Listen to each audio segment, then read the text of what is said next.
Une nouvelle plateforme politique baptisée Sauvons la République démocratique du Congo a été officiellement lancée ce mercredi 15 octobre 2025 à Nairobi, au Kenya, à l'initiative de l'ancien président Joseph Kabila. À ses côtés, plusieurs figures de l'opposition dont Matata, Seth Kikuni, Frank Diongo et Jean-Claude Wemba.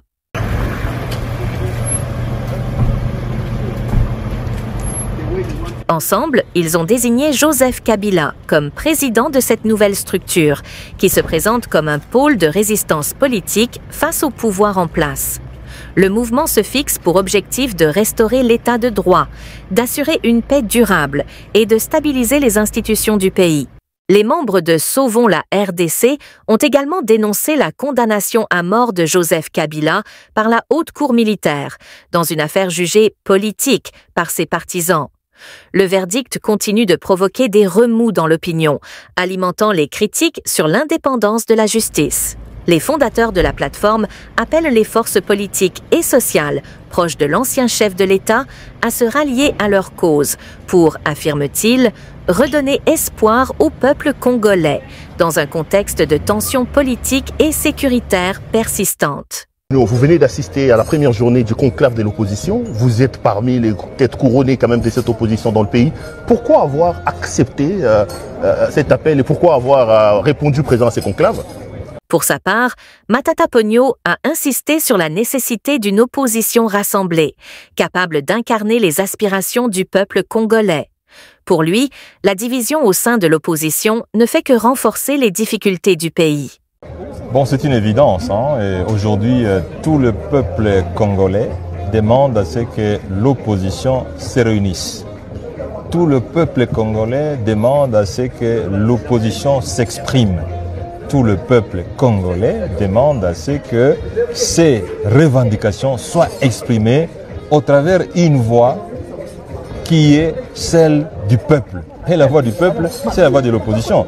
Et donc, je ne peux que répondre positivement à l'appel de l'opposition pour former une force. Et je pense que vous l'avez suivi.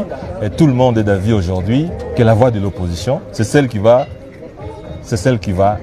s'exprimer au terme de ces travaux. Non mais vous êtes là, vous, il y en a quand même quelques-uns de vos compatriotes de l'opposition qui ne sont pas là. Je pense à Moïse Katumbi, je pense à Fayoulou, je pense à Kabound et aux autres. Est-ce que c'est pas déjà un mort n'ayant pas réussi à avoir une sorte d'unanimité, d'adhésion de tout le monde par rapport à ces... Je ne pense pas, je crois que même en pleine démocratie, il n'y a pas unanimité. L'unanimité n'existe pas. La démocratie, c'est la loi du grand nombre. Et le grand nombre est ici. Et donc, le peuple se retrouve au travers le grand nombre. C'est ça le principe de la démocratie.